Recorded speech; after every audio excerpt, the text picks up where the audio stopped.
Hello, and welcome to To Death. Hello, We are back for our second episode. Kevin here. Ashley, hope you enjoyed the first episode. So, That one was horrifying. I'm still getting over that one. yeah, it was a rough one. Found a not so rough one. I mean, there's still murder involved in it, but like no kids. That's good. So, The kids make it weird. yeah. Kids make it weird. Kids too. Oh, we just spent a lot of time doing our banner and logo, so I hope you guys like that. Just fishing for compliments now? Yeah, I am. So it looks. So cringe. My ego needs it. We did work hard on it. So I don't know if you want to like jump straight into the story. It's Sure. kind of okay. So I've been kind of telling you about it. I haven't told you what story I'm doing. I've just told you kind of how freaking nuts. Just so jump into it. let me get all cozy. Everyone out there, get all cozy, because you're in for a long ride. I've got some cheese. He's got cheese. Our dog's got his Kong. I have cheese in it too. Oh yeah, it does. I have some tea. We are ready to go. All right. So, today I'm going to tell you about Bonnie and Clyde. Like the Bonnie and Clyde? The Bonnie and Clyde. Okay. Do you know anything about them? Like, I know their names are super popular. I'm pretty sure I saw a movie Did about you? them. Like maybe Tom Hanks was in it or something. I don't know. Okay. They had a car and they like robbed banks and people shot at them and Yeah. they shot back and Pretty much. they got shot up by a lot of cops in some town. They eventually caught up them.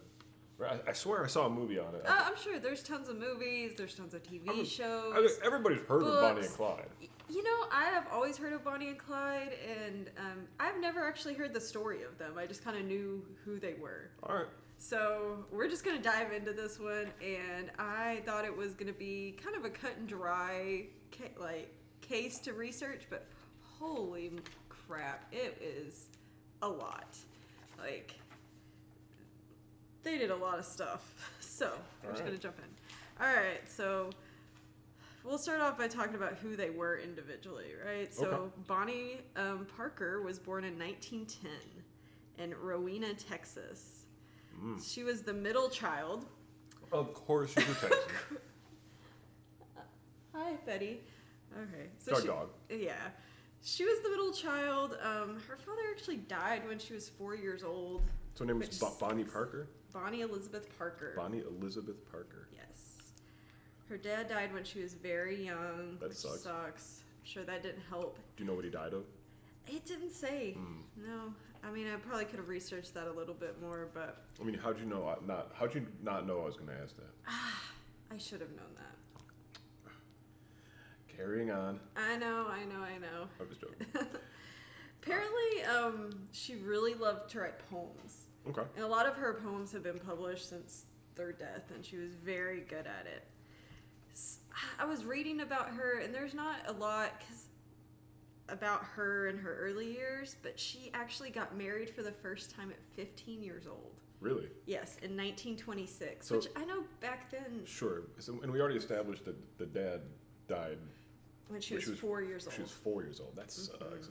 And the mom was just like, all right, like kind of like we need the help probably, like the financial help. I'm assuming. It sounds like that, Yeah, and I can't I don't afford know. to take care of you anymore, so Right. whatever. I'm sure it was pretty common back then to get married pretty young. And what year did you say it was? 1926 Is when she got married. When she got married. 1926. I think that was the year my grandma on my dad's side was born. She's still alive. I know. That's crazy. It is crazy. And she's in very good shape for her age. She's like 96, 90. Yeah, I think like 96 years old. That's crazy. It's crazy. Like, oh, she's so close to 100 too. She just needs So to make close. it to 2026, right? I don't honestly think she wants to. Yeah, that might. She reminds me every time we talk that getting old is awful. It's like, oh, that's great. Future sounds awesome. Everything hurts. Yep. Anyways, back to murder. Or now we're just talking about Bonnie. Bonnie Parker. Oh, but we know where this is headed. Yeah. So when she was 15-year-old, she married this guy named Roy Thornton. He was around the same age as her as well. Apparently, he was. Okay, so they were like both 15. Yeah, they were both very young. Okay. And he was apparently a real piece of work. I feel like that makes it better than if he was like 30. Yeah, that does make it better, for sure. But he was like not a great guy. Like he was gone all the time, in and out of jail, constantly. Was very abusive to her. At 15? Yes. This guy already sounds like a piece of work already. Like didn't take him long. He basically was never around. He was always in and out of jail. He beat the crap out of her. Probably it was learned just it. terrible. Learned it from his probably father or mother. Sure. Who knows? Or who knows? Or a brother. Or it's probably those damn video games. In 1926? Yeah, the hoop and stick. The hoop and stick. So they actually divorced. So they actually didn't divorce. They parted ways, it says. They never actually divorced. So when she died, they were actually still married. Because I don't think they were really allowed to do that very easily back then. It was a big deal. You're probably right about that. You're a divorcee. Right. I heard they're hot to trot. I swear I heard that in like some old TV show. I think it was I'm sure you did. What's the one with the 9 people on the front in the grid? The Brady Bunch? Brady Bunch, yeah. I think it was in that one. Anyways. I mean, that's... I never actually watched that show, but I swear I heard something along those lines. It's really good. That's the Marsha. Mm-hmm. Marsha. I didn't watch the movie. I do like the movies really well, like the newer remake movies. Those were pretty good. See, I remember the trailer, and that's why I bring that up, but never saw them. Anyways, back to Bonnie and Clyde. So it says it's kind of crazy because she never took off her wedding ring to this guy. Like she wore that until the day she died. She's actually buried in that ring. Yeah, again, I think that's because it would have been like a sign of... But you would think, like, I mean, spoiler alert, Bonnie and Clyde get together and they're in a relationship. Yeah, you're right. So it's kind of weird to me that she never took off her wedding ring to this Thornton guy. Yeah, I wonder what's up with that. Yeah. So Thornton like actually... Like a purity ring? Yeah, I don't know what it was. Thornton actually died in 1937. He was shot while trying to escape from Huntsville prison. So that is that guy. Huntsville, Texas. Huntsville, Texas. The Huntsville prison where all, like, the death row is. Wow. The death row prison. The Green Mile. No, it's not that. No, not that. I don't think. That's probably more like Alabama or something. Yeah. Where was that? I don't know. I don't know. I need to rewatch that movie. I don't think it's a real thing. Isn't it? Well, it's like based on. I'm sure it's based on something real enough. Mm-hmm. Yeah. I don't know. I don't think there was like flies pouring out of some guy's mouth and like curing cancer. I don't think any of that happened. That stuff was... That would be cool if it did, though.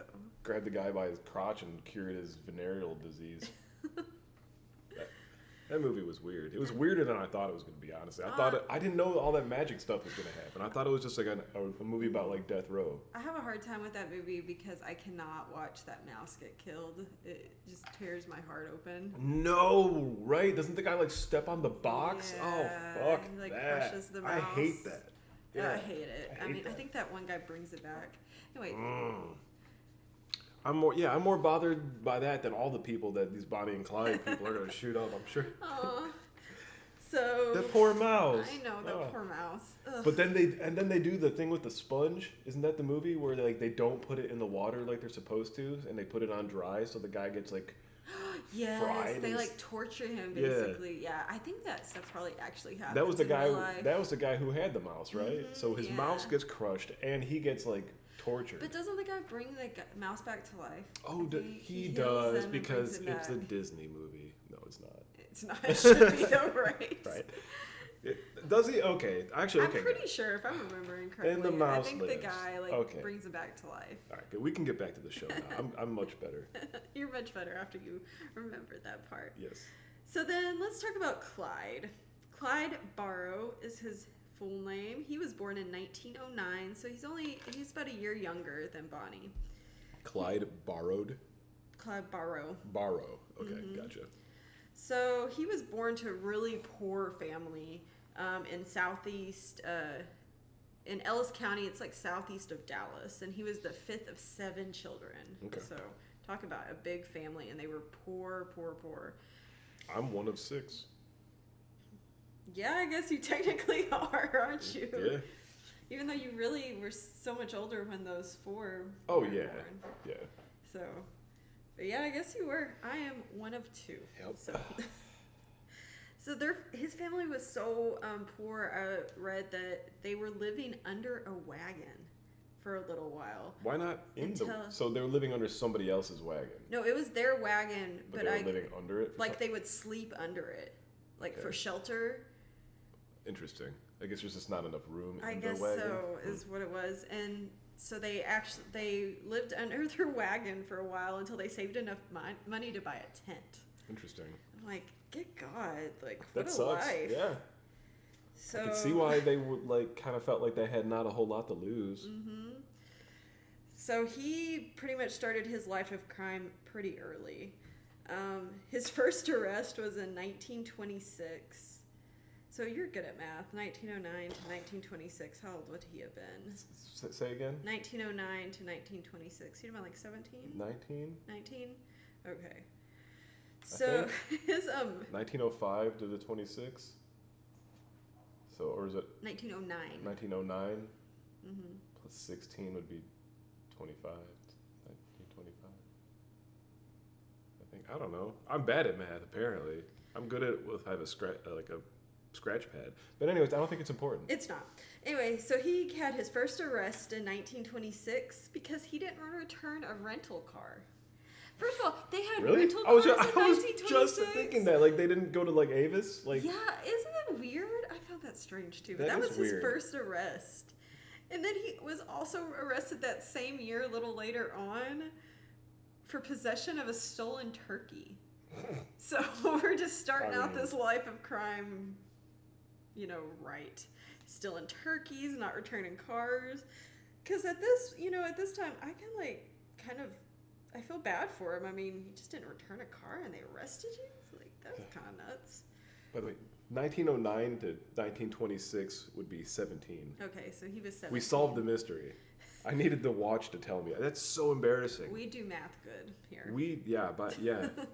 I'm a computer programmer. I'm not saying who for because they'll fire me. This guy doesn't even know how to do basic math.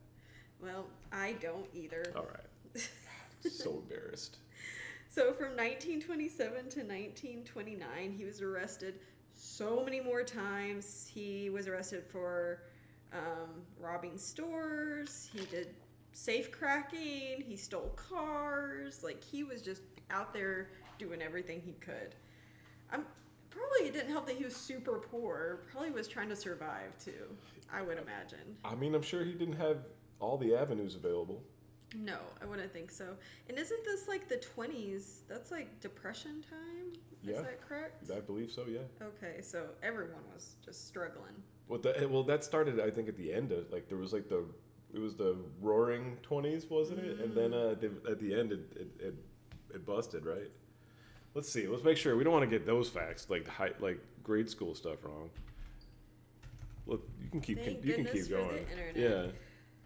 So Bonnie and Clyde actually met in 1930. Yeah, 1929 to 39 was the Depression. Okay, so we're right smack dab in the middle of the Great Depression. It roared probably because I'm assuming World War I, because usually that's when things roar, and then it depressed. Yeah. It roared, then it depressed. So they met in 1930 through mutual friends, and that set everything off. So Clyde was arrested at the beginning of their relationship for auto theft. He was sent to a place called Eastham Prison in 1930 at the age of 21. So he escaped shortly after arriving to that prison with a weapon that Bonnie smuggled into him. But he was not out for long. He was recaptured very shortly after. So apparently, before he went to the prison this time, he was actually a really pleasant guy. A lot of people gave interviews saying that he was really, he did a lot of, burglaring and, robbing and stuff, but he was, very nice, very pleasant. I mean, that seems to be, not surprising at all, that a lot of these murderer people are quite personable and pleasant. Well, apparently once he got out of prison from this time, his whole personality changed. And he was a pretty much a hardened criminal. He no longer felt like putting on the He put show. on no airs. Yeah. So he was sexually assaulted in prison many times. He actually killed his assaulter by crushing his skull with a pipe. That was his first murder. Incredibly metal. Yeah, right? Like, he got revenge quick, which, I mean, that sucks. And, I mean, eesh. I like a good underdog, and I'm starting to root for the guy. Right? He's being like, mess with him in prison, then he smashes the guy's face open with a pipe. Yeah. Fuck yeah, this guy's awesome. Yeah, I mean, up to here. So far, so good. Not terrible. Clyde Barrow. So it's kind of crazy because this other inmate that was in prison with him around this time actually took responsibility for that crime so that Clyde wouldn't get charged with it. The pipe bashing? Yes, for the pipe bashing, because he was already serving a life sentence. So he told Clyde, like, I'll just take it. I'm not getting out of here anyways. You can get out. So I thought that was pretty cool of that guy. That was like, nah, I'll take responsibility for this time. Yeah. So this is actually kind of a funny story. So to avoid hard labor while he was in prison, he actually chopped off 2 of his own toes. Oh. Which is crazy because Gangsta. This dude was released 6 days after that from prison. But like lazy gangster, not gangster like I can put in the hard work and be a tough guy. It's no like I don't want to work. I'm so not wanting to swing a hammer or whatever. I'm gonna cut my own toes off. And then he was released from prison 6 days later. If he would have just waited 6 days, he didn't know. So okay. He did not know. So that him being released had nothing to do with him chopping his toes off. So there was no connection with him chopping his toes off with him being released 6 days later. So he would have just been released anyways. Yes. So you know what this kind of reminds me of? The Big Lebowski. My girlfriend chopped off a toe for nothing. Yeah, I guess so. Maybe they got that from this story. Maybe. So he actually got released because his mother petitioned the court. I'm sorry, I don't think that's a direct quote from, but you know what I mean. I believe it was Flea, and they're talking about the girl who she chopped off her toe to be Bunny's toe to scare the Big Lebowski into paying the ransom, etc. Right. But anyways, go watch the Big Lebowski. Great movie.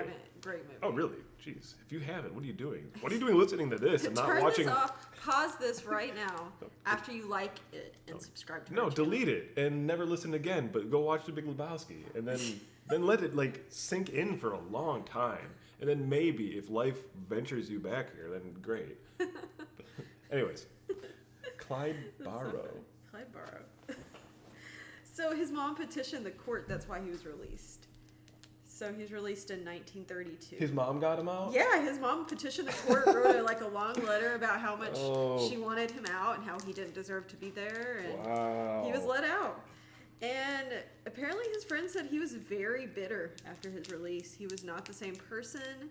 A fellow inmate said that, this is a quote from a fellow inmate, he changed from a schoolboy to a rattlesnake. It really fucked him up. So after release, he formed a thing called the Barrow Gang. Basically a bunch of guys, and Bonnie included, and they just went around robbing banks. They robbed gas stations. They robbed grocery stores. Wow. And what he was doing... Did they have uniforms, just out of curiosity? I hope so. I don't know. You ever seen Clockwork Orange? No, I haven't seen that. All right. So never mind then. But for those who have, you know what I'm thinking of. Okay. Does it go with this, I guess? Yeah. I mean, as far as like a gang of hooligans going around causing mischief and mayhem, pretty much for the sake of it, but they all have like this weird uniform in, and you'd recognize it. There's some cameos in Space Jam 2 of all things. There's like a cameo thing of somebody wearing that outfit, and that is not a children's movie by a long stretch. From the first second of that movie, you go, no, okay, this is not for kids. Right. Oh, that's Space Jam 2. What? That's crazy. That was an interesting movie. Stupid. That was kind of a silly movie. Why movie. did they do that? Anyways. So basically what Clyde was trying to do by forming this gang is he was trying to get a lot of money set back and a lot of weapons. He really loved robbing places for their guns. Okay. And so what he was doing is he was trying to collect all of these things so that he could go back to that prison he was in and start like basically launch a raid against this prison. Wow. That was his plan. His whole reason for robbing was just to get revenge on this prison that he was in. That's how much he hated it. So let's go back to Bonnie. Bonnie was arrested for the first time in 1932 for a failed hardware store robbery in Kaufman, Texas. She went to steal firearms from this place and messed it up, and she got arrested. No. She was released after a few months because the grand jury failed to indict. I guess they... And at this point, she didn't know Clyde at all. Yeah, no, they were involved. They met in 1930. Okay. Yeah, remember she tried to get him out of prison by smuggling him in a gun. About to say that sounds just like the thing he'd be doing. They're perfect for each other. But okay, Yeah, they already met. They're conspiring. Okay. This is all them. 1932, in April, Clyde was a getaway driver in a robbery of a store in Hillsboro, Texas. The owner, J.N. Butcher, was shot and killed, and his wife was able to identify Clyde. Wow. So that was like his first real murder out. Because he had murdered the guy in prison, so this was like his first murder out on the outside. Yeah. Mm-hmm.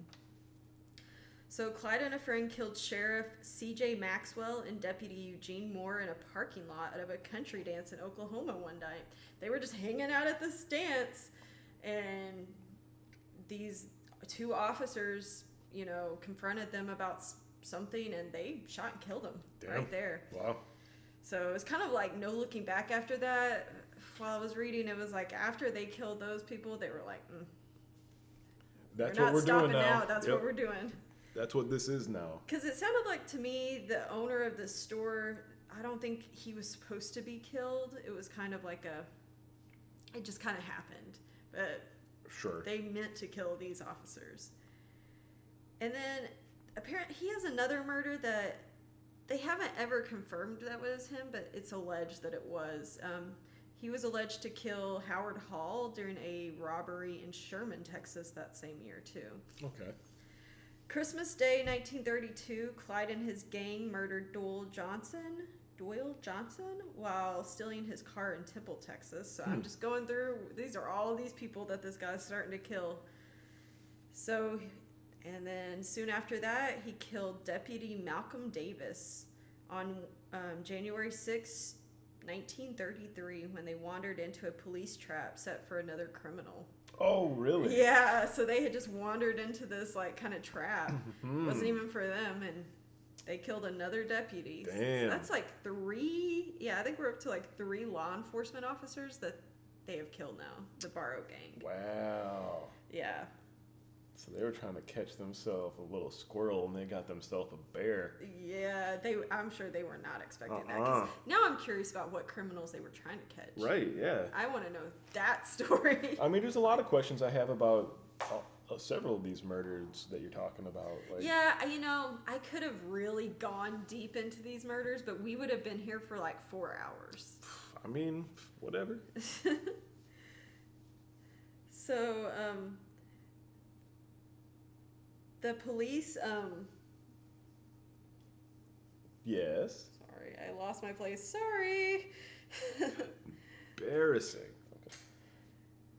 So the police were trying to confront what they thought were bootleggers. Okay, so I answered our question. They were trying to confront bootleggers. Okay. They thought they were gonna catch some smugglers. Exactly, and they caught way worse. They were not prepared for this. So when the Barrow Gang realized what was happening, they just opened fire. They killed Detective Larry McGinnis and Constable J.W. Harriman. So that was not good. So after that incident, this group, they pieced out.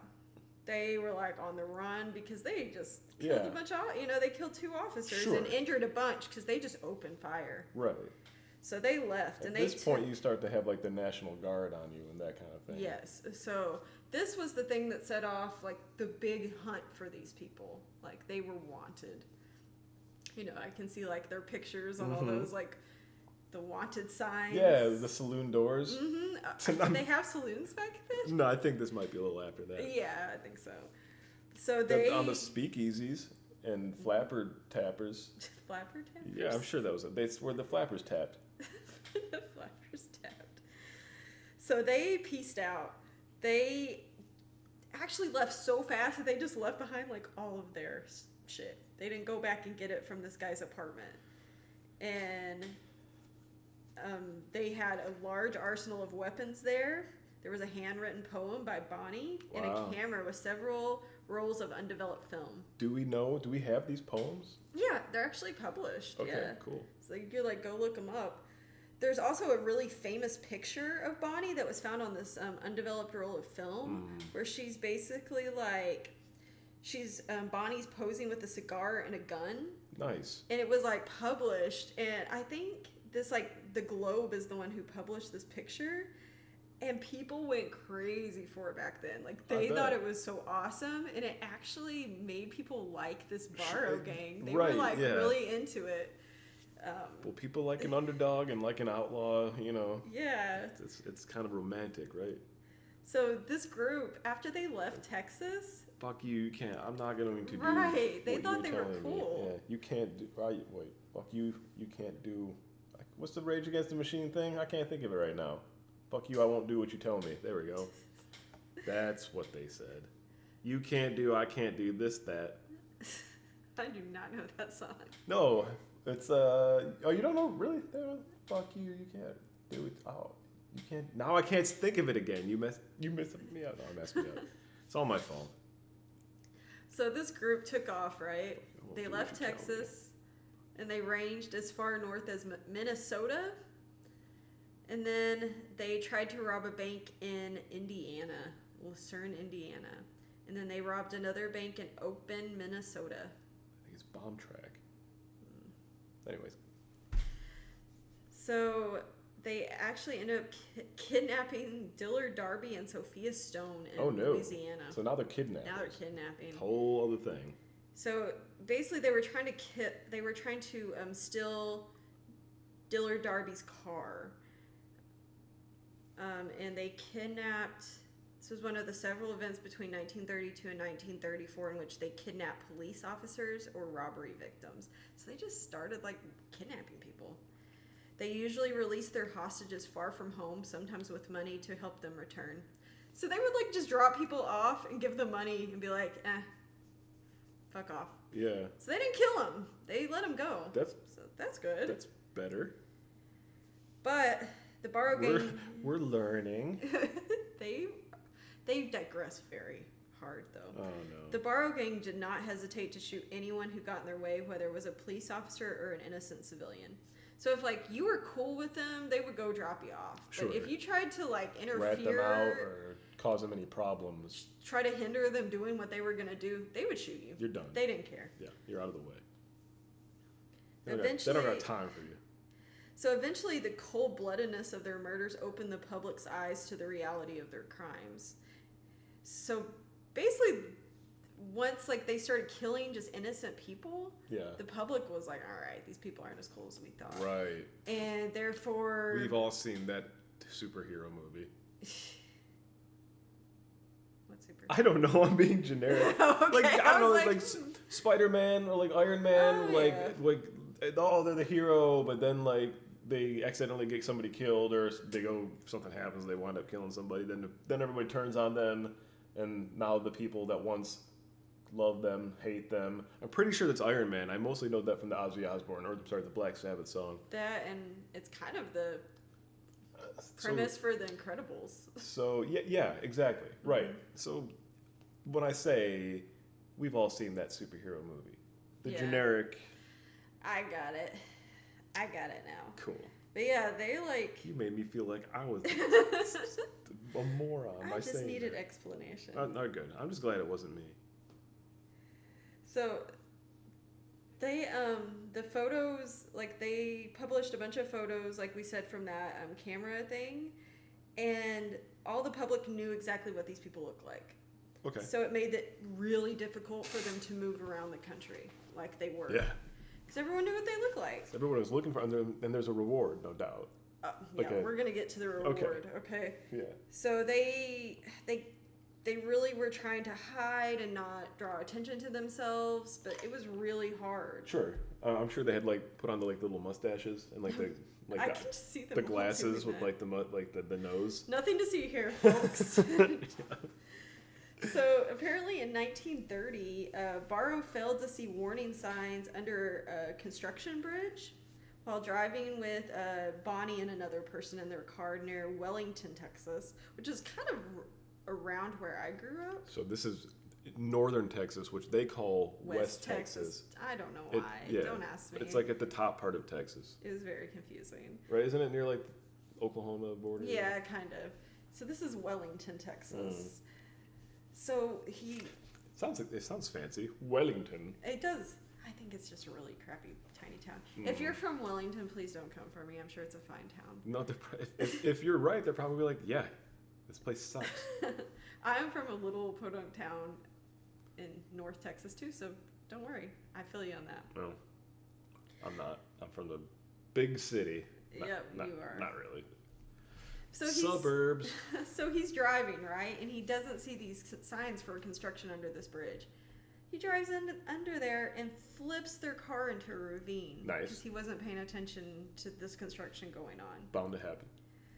What really sucks about it is there's like conflicting stories about what actually happened. So it was either Bonnie was doused with acid from the car's battery. What? Or she, some also say it was a gasoline fire from the gas in the car.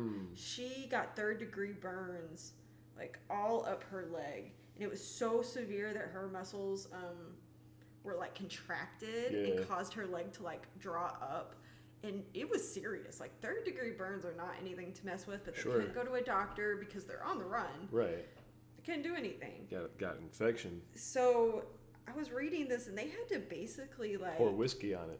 Well, they cleaned it, and they were trying to keep her alive because she was like almost near death. I think she got an infection in it. They were having to try to like rob stores to get atropine. It says to like help clean this wound, and like it was terrible. She almost died. That movie that we watched, I'm pretty sure it's based on this. Remember I showed it to you, the one with Woody Harrelson? Oh yeah, Natural Born Killers. Because they had to rob the store to get like the snake venom or whatever. And that's right. It has to be heavily based on this case. That movie's cool. That movie was crazy. So yeah, so they're like trying to get her to stay alive basically this whole time. Yeah. So they ended up meeting up with like a couple of their friends. Their last names were I think these are their first names, Buck and Blanche. Okay. And I know. Bonnie, Clyde, and Buck and Blanche. Yeah. That sounds like a fun party. I love it. And all I can picture is Blanche from the Golden Girls, so I'm just gonna go with it. Oh. I know that was not. I bet Buck was a crazy dude. I bet Buck was a crazy dude too. So so they hid near a tourist court. I don't really know what a tourist court is. I've never heard of that. So they stayed there for a while so that Bonnie could recover from her burns. Okay. So they. So it's working. They're keeping the infection at bay. It's working for now. So. Wow. Good job, guys. They went out, started robbing and burglaring and murdering around that town. It was around Alma, Arkansas is where it was. So they had to flee because people caught wind of them. Is basically what happened. So they had to get the heck out of there, even with Bonnie basically on death's door. Right. So they go to this place in Missouri, and Blanche registers them as 3 guests, even though the owner could see 5 people. Mm-hmm. So he kind of was like, all right, something's up. Something's going on here. And he noted that the driver backed into the garage in a gangster style for a quick getaway. Oh, so okay. he like backed in, and he found that odd because he was like, why are they going to need to flee so fast? Gotcha. So Blanche paid for their cabins with coins rather than bills. Is that why people back in? And often to get away?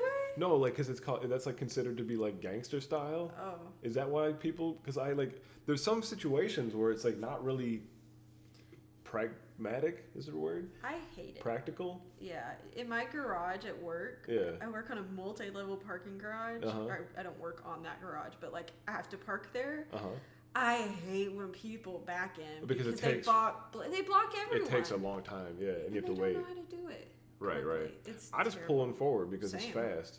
I do too. I don't have time for all the glitz and glamour. I don't want to make people wait for me. I'm just usually late to work or when I'm supposed to be there, so I don't have time for all that. Plus, I don't have rear view cameras and stuff, and like some of those tight spots are tight. Yeah. I don't have time for all that. Yeah, I don't have rear view cameras either. We are not fancy like that. I get you could probably get it real good with a bunch of practice. I'm sure you could. But why? I don't want to do it. Not that against people who do it. That's fine. I don't mind if you do it. Just don't block traffic. Oh, like get good. Like if you're gonna do it, be good at it. And do Practice at home. Yes, several times, please. That's our. Or like a parking lot. Go to like a parking lot like you do when you first learn driving, or like when you learn how to drive a stick. Which, by the way, I still need to teach you how to drive I do not know how to drive a stick. Yeah. I don't know how to do that. That would be something very good for me to learn. I mean, probably not. They barely make them anymore. But That's true. But it's something to know. Yeah, but in an emergency situation, I can't drive your car. Yeah. So anyway, so they're at this hotel. What if you become a valet worker and somebody comes up with a stick and you're like, we can't take your car? I mean, no tip for you. I think I should not be a valet driver then. All right. Fine. Another dream dashed. No more side hustle of that. So that guy, so the hotel guy, right, who's kind of like, he's got his eye on them. Yeah. He's like, something's not right about this. They check in 3, I see 5. Wait, right?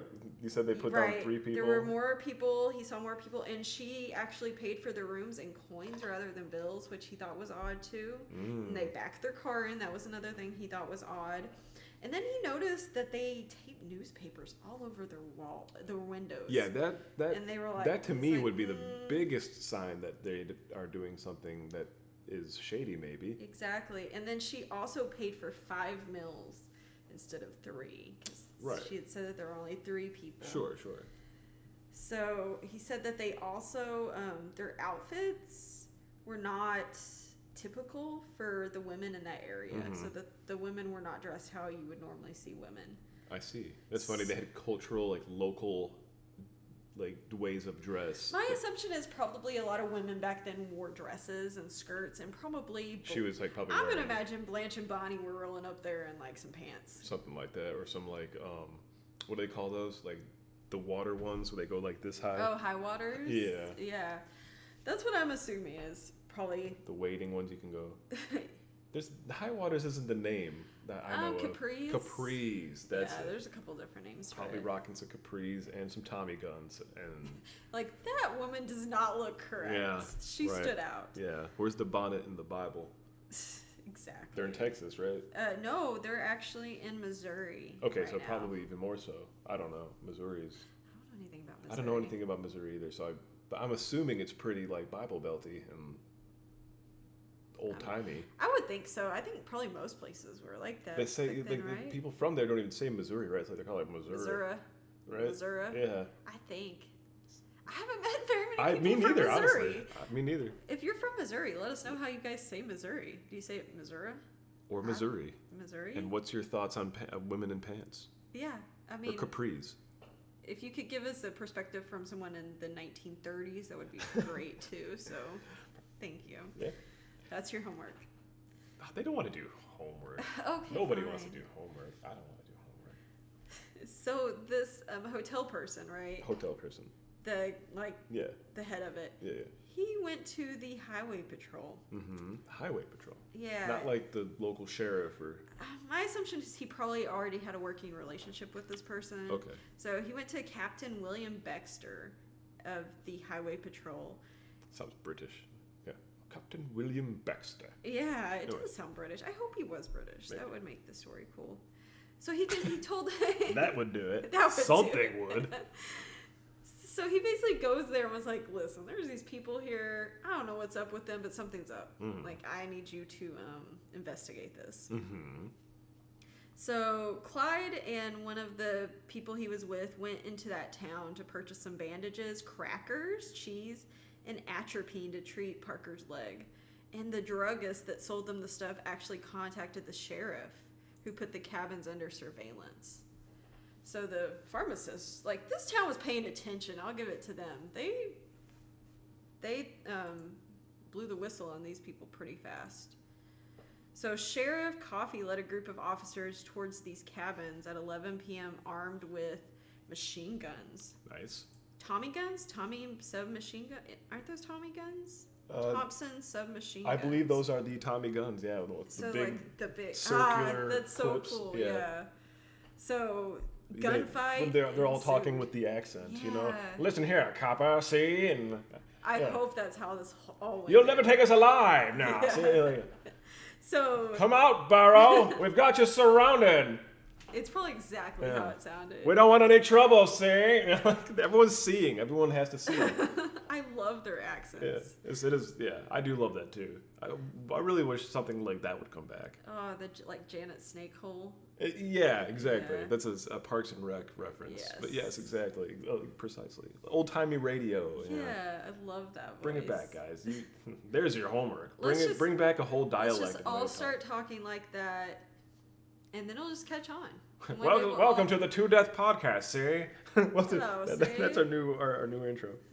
I'm not opposed to it. I'm not either. All right, cool. It's your show. I'm just here to do whatever. So whatever you want to do. So this gunfight, this fight bust out, right? There was a firefight. the cops. It's from that one movie with the Irish people. That one movie with the Irish people? Yeah, the black. God, what is the name of the movie with Norman Reedus and Willem Dafoe? Boondock Saints. Boondock Saints. Yep. Yeah, there you go. So and not William Dafoe. I heard our oldest one say William Dafoe. It is not William. It is Willem. Willem Dafoe. Yes. Back to Bonnie and Clyde. So they're in this huge gunfight with these cops, and the cops' guns proved to be no match for Clyde's guns. That's right. Because he stole a bunch of guns from the National Guard Armory at some point. And so basically they were able to get away. I mean, they pieced out. How many, it was just the two of them or three? No, it was the four of them, right? It was Butch. I think there's more like Buck? 7 of them. Oh, because we had Bonnie, Clyde, Buck, Blanche, right? And then there's some other. Can't leave out Blanche No, Devereaux. you cannot leave out Blanche Devereaux. What is her famous saying? Let's eat shit and die, or eat trash and die. eat trash and no. Eat dirt and die trash. Right now, picture her that with a Tommy gun, taking people out, saying that. I could with totally a cigar. See that. Mm-hmm. Yeah, I could see that. Reba McClanahan should have made the Bonnie and Clyde movie and played Blanche. Dang it. Let's fast forward 50 years and tell her to do that. Right. So yeah, this gang escaped, and they were on the run again. The cops did not pursue them because they were just so out. I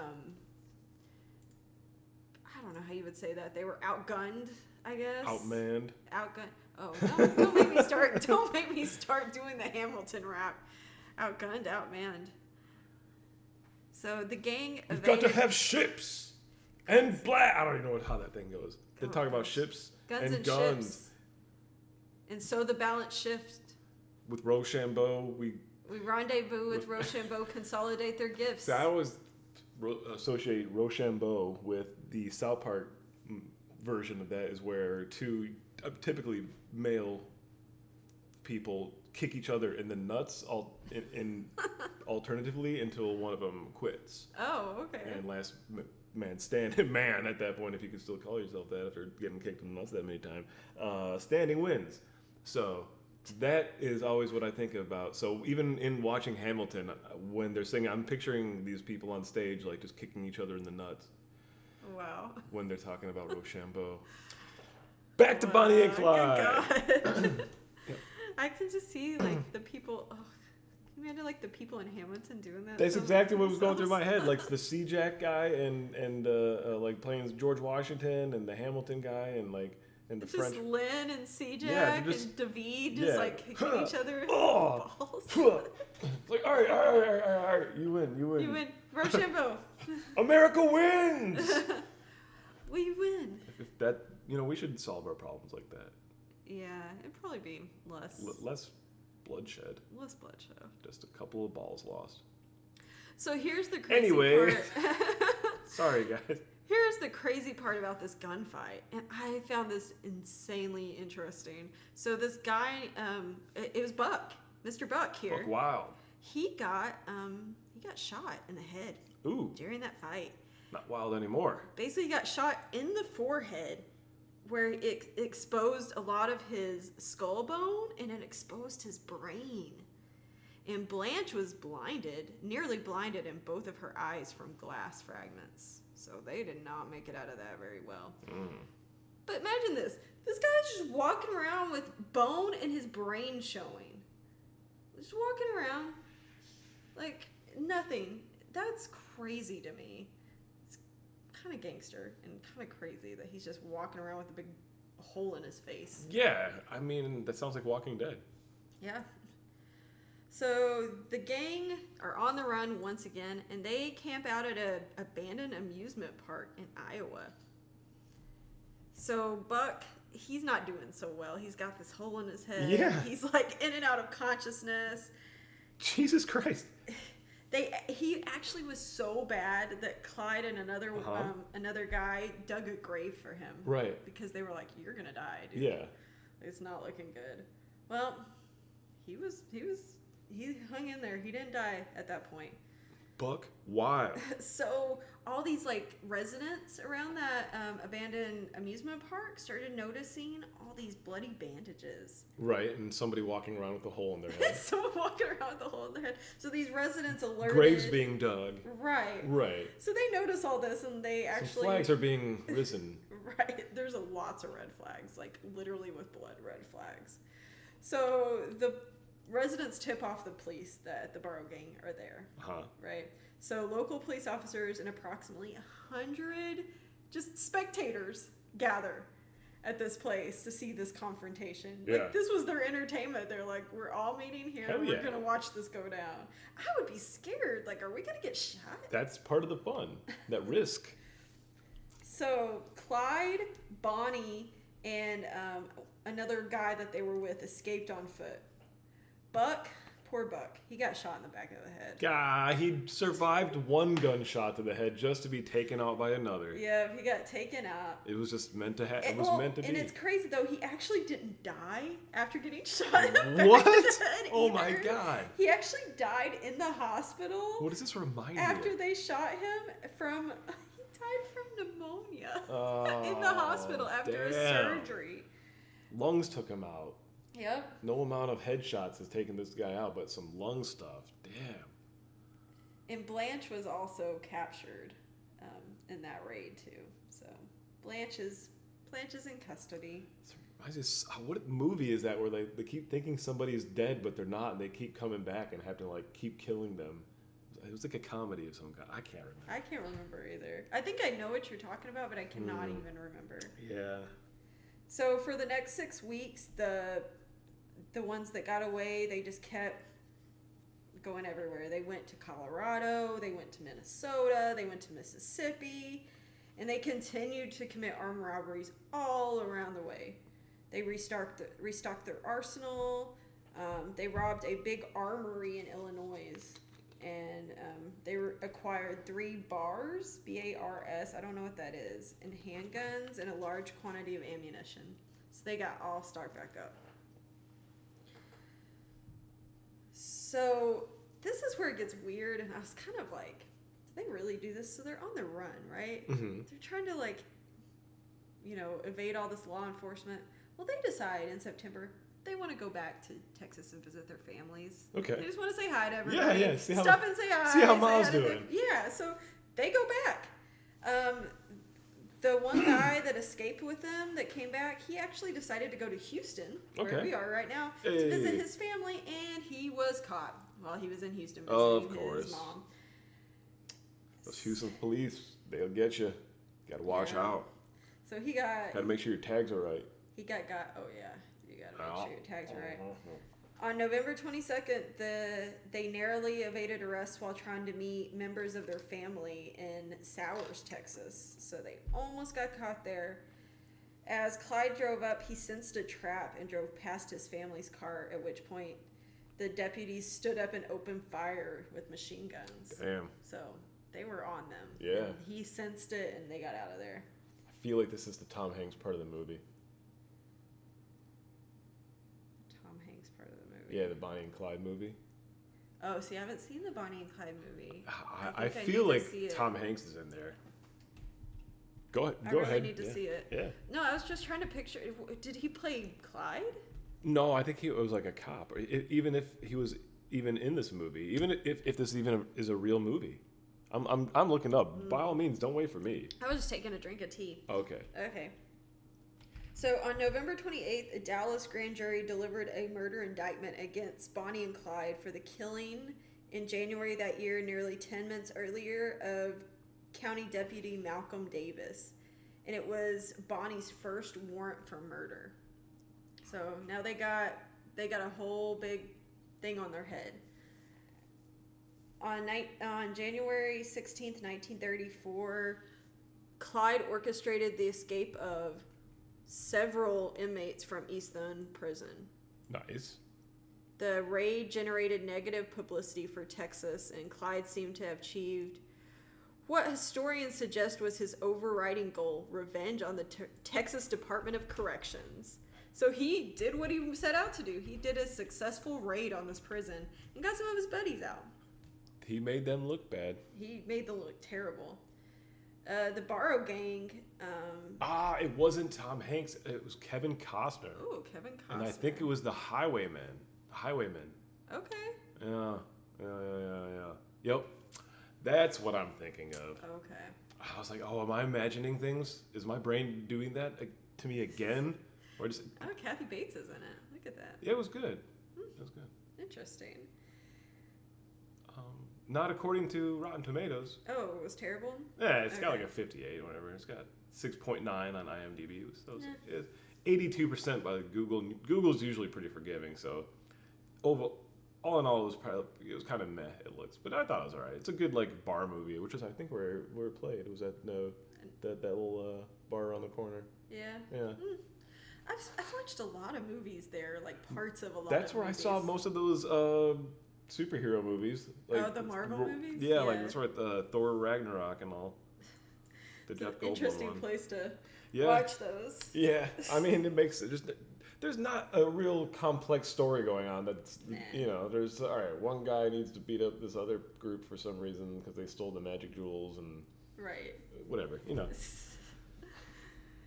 So they did this raid on the prison, right? He got some of his friends out. Got his people out. During that raid, though, one of the members of the Barrow Gang shot and killed Major Joe Crossan. Crossan died in the hospital. So that attack attracted a full power of Texas and federal government to the manhunt. There's the feds. I knew they were coming. They came. With their tanks and their bombs. And their bombs and their guns. They're all on the run now, except for one of the... So this is actually kind of fucked up. One of the guys that Clyde actually got out of prison, his last name was Methvin. Methvin. He actually went and turned himself in and ratted them all out. No. Yes, he was a rat. Don't do that. He totally ratted them out, and he actually led to the whole setup, the ambush of Bonnie and Clyde. And he wanted to go back to prison? I think he probably took a deal. He's like the guy in The Matrix who wants to go back in. He rats out all his friends. Yep, it's exactly like that. He's Cypher, that son of a bitch. Oh, look. You nerds know what I'm talking about. That was a great movie. It's great. It's amazing. So the Texas Department of Corrections is like, we got to take care of this now. Yeah. So they contracted this Texas Ranger. He was like a former Texas Ranger called Frank Hammer. I mean, come on. With Hell that name, yeah. come on, the Hammer. So Frank Hammer, he was tasked with hunting them down. Right. And The hammers that could hunt you down. Exactly. And apparently this guy was You've awesome. been hammered. Apparently he was like ruthless, this guy. Like he was, like they could make a whole movie on this guy. Hell yeah, I want to see the Hammer movie. Me too. I wonder if there is one. We need to look for that. So he accepted the assignment as a Texas I've seen highway... the Hebrew Hammer. The Hebrew Hammer? Uh-huh. It's just like a superhero, like, Jewish guy. Oh, yeah? Yeah. It stars the guy from, he was in Fargo season 2, I think. He was one of the brothers. He was the one who could speak. Oh, yeah, guy. Yeah, that guy was in it. I believe that was him. Huh. Yeah. Never heard of it. I had a roommate who was all in the weird movies. Oh. Like, B movies and that kind of thing. Right. That's where I saw Cannibal the Musical, which is Trey Parker and Matt Stone's first movie, one of their first movies. I've not seen that either. Oh, it's like a true crime kind of thing. It's about a murder that took place in the Colorado mountains. Oh, I need to watch that. Oh, yeah. That sounds cool. They build a snowman. They build a snowman. I feel like this is nefarious. Oh, no. No? Okay. It's just a snowman. Do you want to build a snowman? Something like that. So this Hammer guy, we're going back to him. Mm-hmm. So he had acquired this like formidable reputation because he caught a ton of people, and he would shoot a number of criminals too. Like he shot and killed them too. So he was officially credited with 53 kills, and he actually suffered 17 wounds from Damn, them. this guy he's out for blood. He's out for blood. So the prison boss, this guy Simmons, says publicly that Hammer had been his first choice, although there is evidence that he first approached 2 other rangers to hunt this guy down, both who declined because they were reluctant to shoot a woman. Oh, they right. didn't They didn't want want to that bad press because of Bonnie. Right. So starting on February 10th, Hammer became the constant shadow of Bonnie and Clyde. He hunted them. He lived out of his car. He was always just right behind them. 2 steps behind, yeah. Mm-hmm. So he was on them. On Easter Sunday, 1934, at the intersection of Route 114 and Dove Road near Grapevine, Texas, which is kind of the Dallas area. Okay. Specifically, South Lake is what it is now. All right. Which is funny. I actually just listened to a podcast about South Lake because they're super racist, apparently. Oh. Like the school system there. I don't know. It was an I interesting believe there's podcast. a South Lake school system where I'm from, up in Michigan. Really? Yeah, South Lake. I think that's where my cousin went to school. I think my parents, or my mom at least. I think so. Okay. I mean, something like that. sounds right? South something. South. I know it's Southfield, but I think it was called South Lake. I think it was the name of it. Anyways. So they're near Grapevine, right? On Easter Sunday, 1934. 2 highway patrolmen, H.D. Murphy and Edward Bryant Wheeler, stopped their motorcycles because they saw this car that was on the side of the road, and they thought they may need assistance. Okay. Well, Bonnie and Clyde opened fire on them. Oh, shit. Killing both officers. An eyewitness said that Bonnie fired the fatal shots, and this story got out to the public, and the public was out for blood at this point. They were like, what the heck? These people are just trying to help you, and you guys killed them. Yeah. So they were not happy about that. They're no longer underdogs. They're assholes. They're assholes now, and the public does not like them. Right. So during the spring season, the Grapevine killings were recounted in exaggerated detail. They got canceled. Affecting the public perception. Oh, they got majorly canceled. All 4 Dallas daily papers seized on the story, and they had all these people come out and talk about it because apparently a lot of people witnessed what happened. Some farmers and things. Yeah. So. I want to see those. I want to see those farmer recant videos. I know. I was out here farming my cows, and here come Bonnie and Clyde around the corner and shooting up a storm. I want to see These that. two poor police officers just got caught up in the crosswind. Those poor farmers just trying to do their job, feed America. So the story claimed, like, they ran this big story that Bonnie laughed because one of the police officers had bounced like a rubber ball on the ground as she shot him. Like, stuff like that. Like, they really got the public worked out. Right. The stories claimed that the police found a cigar butt with tiny teeth marks, supposedly those of Bonnie's. Put that on eBay. So several days later, one of the cops that got killed, his fiance wore her wedding dress to his funeral because they were about to get married. Like, how sad is that? Yeah, that sucks.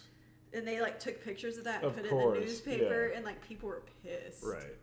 They were not happy. Well, yeah. So because of this like huge outcry from the public, the police officers actually put out a $1,000 reward for the dead bodies of Bonnie and Clyde. Nice. Not their capture, just the bodies. Right. So they dead didn't or even want alive. them alive. No, Just, they didn't want them alive. Okay. You would only get that money if they were dead. If they were dead. $1,000 dead or dead. Mm-hmm.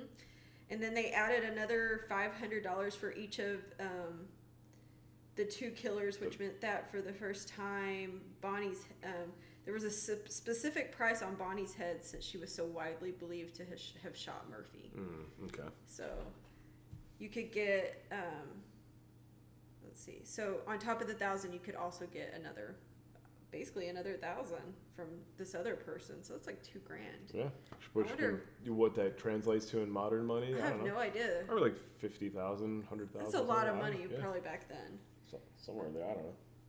So public hostility increased 5 days later when Clyde and the other person he was with murdered 60-year-old Constable Cal Campbell, a widower near Oklahoma.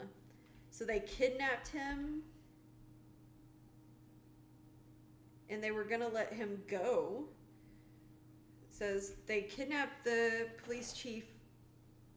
So they killed him, they kidnapped the police chief, and they crossed state lines into Kansas to let him go, giving him a clean shirt, a few dollars, and a crest from Bonnie to tell the world that she did not smoke cigars. Like, that's the message she sent. Wow. Tell those people, I don't smoke cigars. I may have murdered somebody in cold blood, but I don't do not smoke cigars. Isn't that hilarious? She just wanted to set the story straight. She did. Oh, by the way, apparently $1,000 today's money in 26 or whatever, it would be like $16,000. So that's a lot of money on their heads. Yeah. That's so crazy. So let's see. Boyd identified both Clyde and Bonnie to authorities. So this person that they kidnapped, right, and let go, they were able to identify that these were actually the people.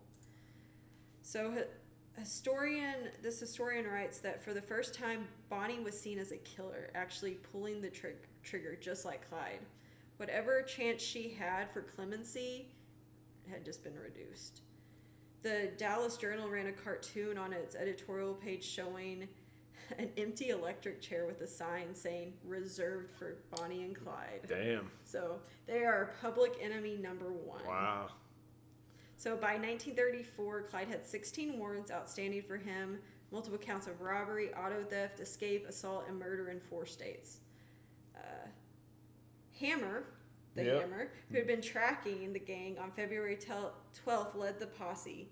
He had studied their movements and found that they swung in circle, skirting edges on the 5 Midwestern states, exploiting the state line rule, which prevented officers from pursuing a fugitive in another jurisdiction. Right. So they knew where to drive so that they wouldn't be pursued. So they're smart. They're doing things correctly, right? Interesting, yeah.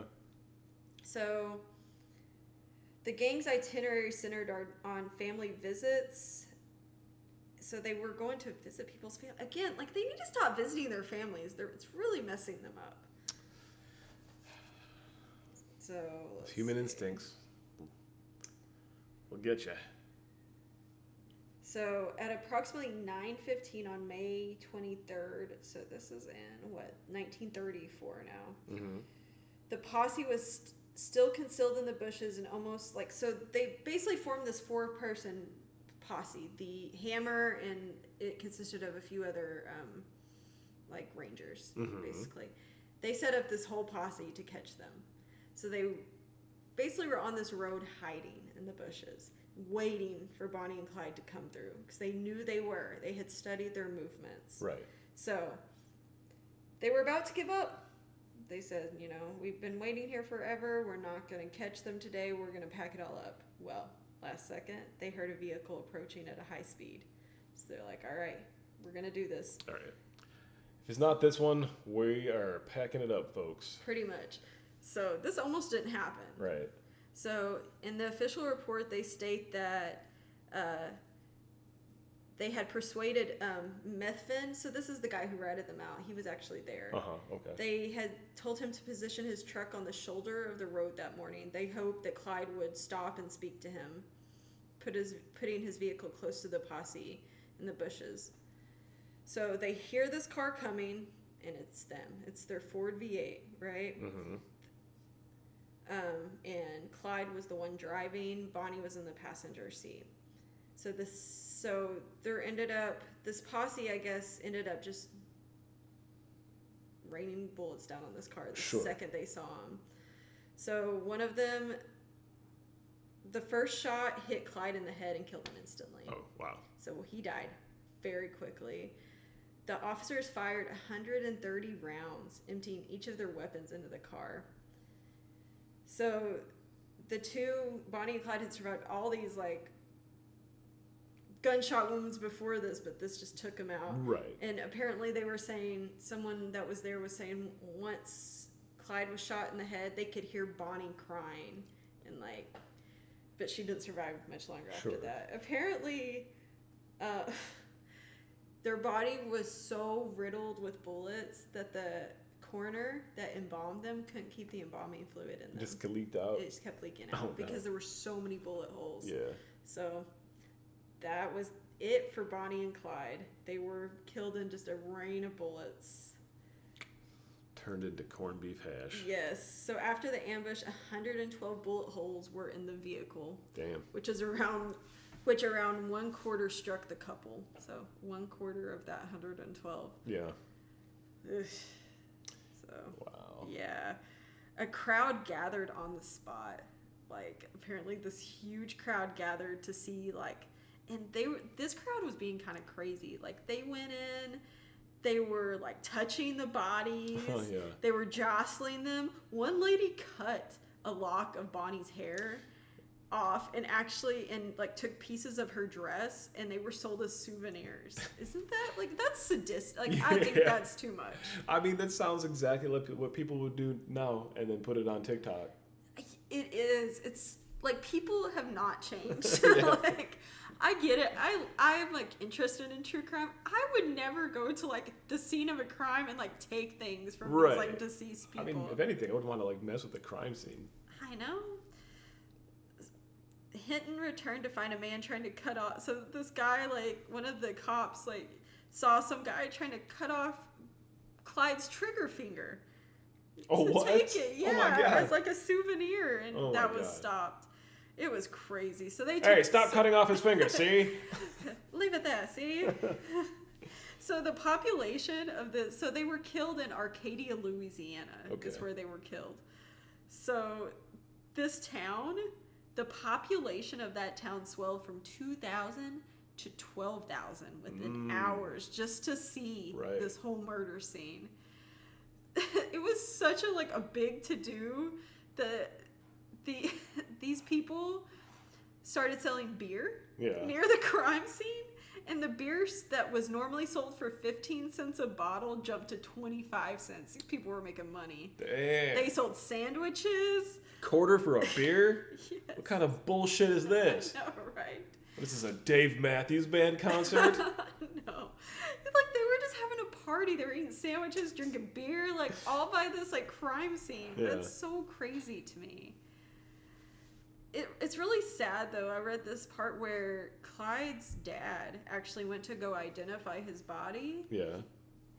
And it was said that after he identified him, he sat in this rocking chair outside the door and was just crying. I mean, it sucks, so but sad. your son was he was a murderous mass asshole, murderer. But a part of me feels really bad for his dad. I mean, yeah, that of course. Sucks. So there was actually no one to identify Bonnie, which sucked. So you know who they actually had to identify her. No. One of the people she kidnapped. Oh, really? Yeah. So they brought this guy to identify her body, and he was actually an undertaker, which is kind of weird. His name was H.D. Darby. Okay. And he was he went to go identify her, and he said that Bonnie made a remark. Everybody's name sounds so proper and awesome. I know.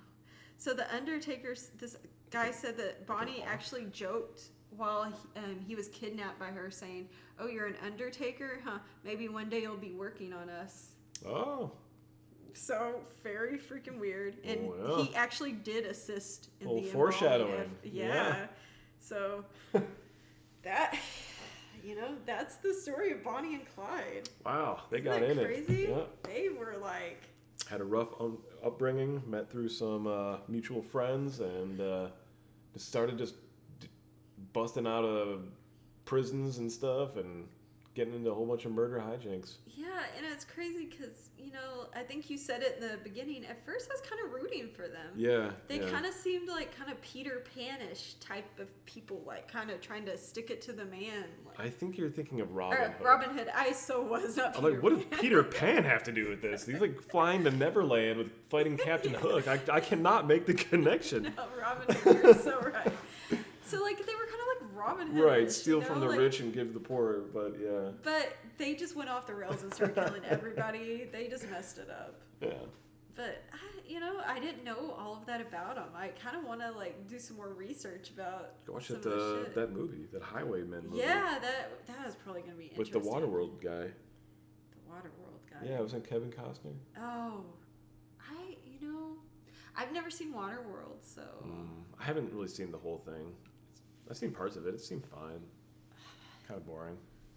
Yeah, I don't know if I've even ever heard anything about it. I know that there was a video game of it in The Simpsons Oh, that Milhouse played. okay. Yeah, you can play as Kevin Costner. And you did Waterworld. All right. Yeah. So. Well, that's it. That was our second episode, and Yeah. it's a freaking nuts story. I don't know. It was cool. It makes me want to research so much more and watch some way TV less stuff. depressing than the last one, which is So about much the less- kidnapped kid. Jesus Christ, that thing is Yeah. awful. I thought about that thing the whole day after we did that. I'm like, oh, Well, now you can think about Bonnie and Clyde. yeah, that one's fine. They deserved it. They ended up. I think it says they ended up killing 13 people altogether, which sucks. Yeah. That really sucks for those victims, but Yeah. yikes. But not quite as depressing as child kidnapping. Yeah, no, it's a whole different thing. Well, I hope you guys enjoyed it. That was a ton of research. Good job. Yeah, Thank you. good job. That was fun. So yeah, thanks guys for joining us and checking us out. And we'll be back next time with another crazy couple and crime case. All right, bye. Bye, guys.